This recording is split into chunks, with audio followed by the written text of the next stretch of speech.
Death is a near constant in video games. We kill enemies all the time or die ourselves as we take on challenging odds. But it's rare for games to broach the subject of death and ponder what happens afterward. And while the new indie game from Thunder Lotus Games, Spiritfarer, does touch on the subject, it also dives into what it means to make lasting memories with those around you, knowing that goodbye is never that far away.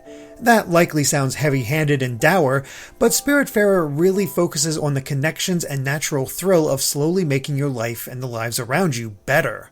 It's a game about balance where I found myself smirking at some of the dialogue and touched at other moments. But what is it actually about?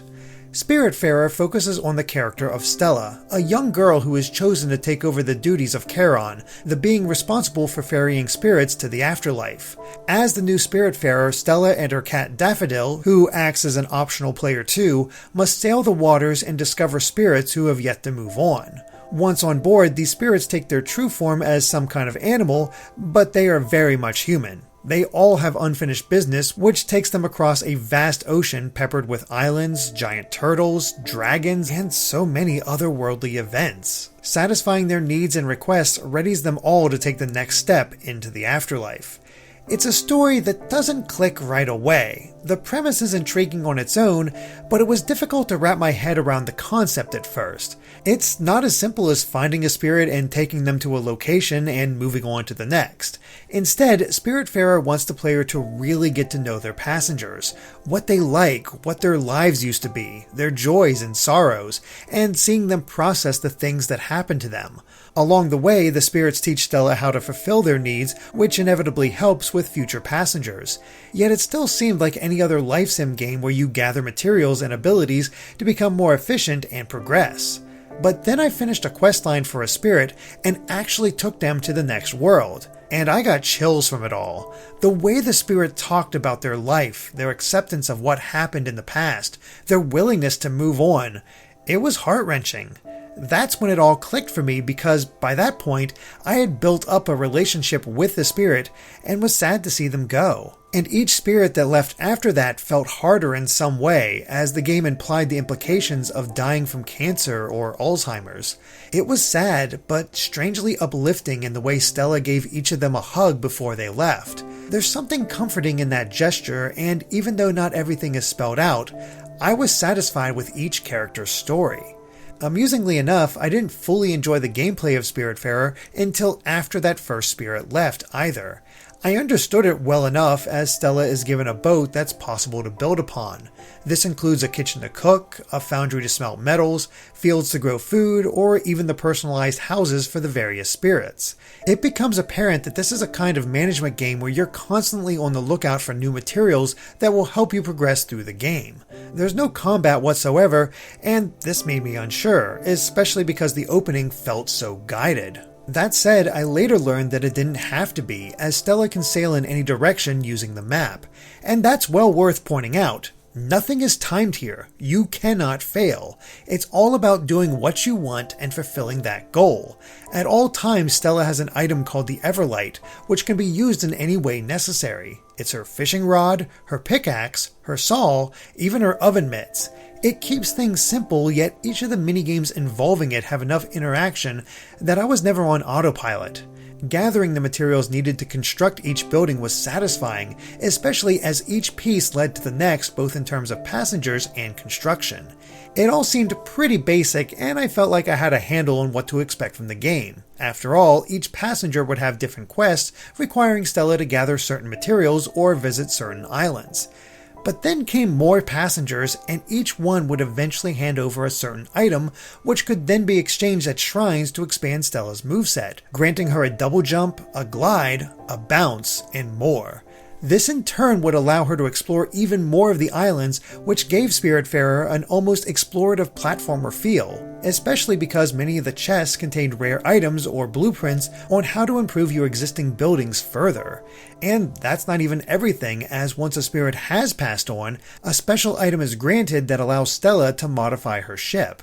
This attaches an icebreaker, a rock breaker, or a mist clearer that opens up even more of the map, allowing players to find new and better materials that are necessary to help the other spirits. Once all this became clear, I couldn't help but feel addicted. This is a genre I generally don't play, yet the gameplay loop was able to completely pull me in. I found spirits, helped those spirits, which guided me to new abilities, crafts, materials, and buildings until they passed on, and then was able to upgrade further to explore even more. All the while learning more about them and their past until having that final heart-wrenching goodbye. It was so easy to lose myself in the game at this point, but it does take a while to get there. And that's because there's a lot of downtime in Spiritfarer.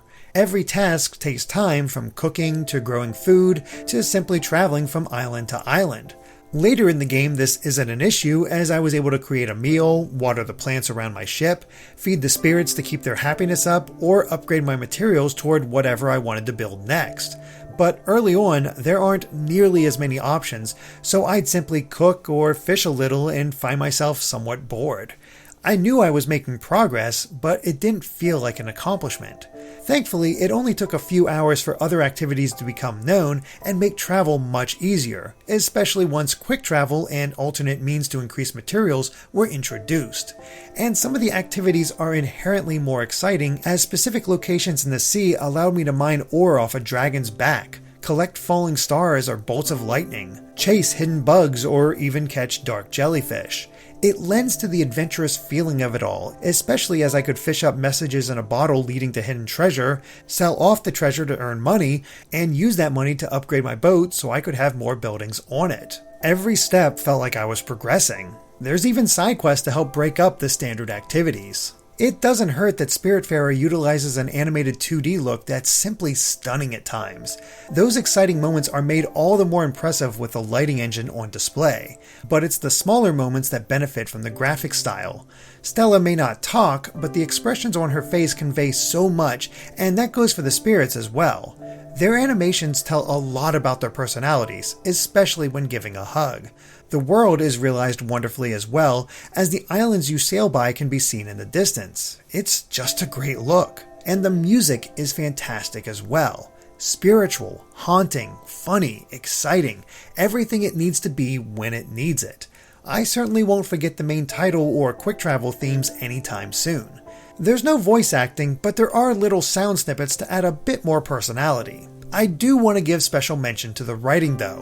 While the style makes everything seem kid-friendly, that's rarely the case, even though it's not profane. Honestly, it just makes the characters feel legit. Like, these are people dealing with these problems. They swear and are more acerbic than I ever would have imagined. It's refreshing in a way.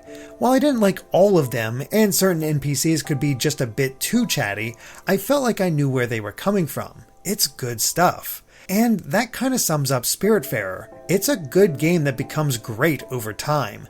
The start may be a bit slow, but once it shows its hand, I couldn't help but enjoy it. It's a truly relaxing game that I found myself lost in for hours at a time. Soothing in its gameplay, but knowing when to show excitement or have a more emotional gut punch. I liked it a lot, and I have to emphasize that this isn't a depressing game. It's uplifting, sweet, and thoughtful until that final goodbye. But that's how so many goodbyes are, aren't they? If you're in for the long haul, and this is a surprisingly meaty game, I think Spiritfarer is well worth picking up. Thanks for watching, and be sure to subscribe to Game Explained for more on indies and other things gaming.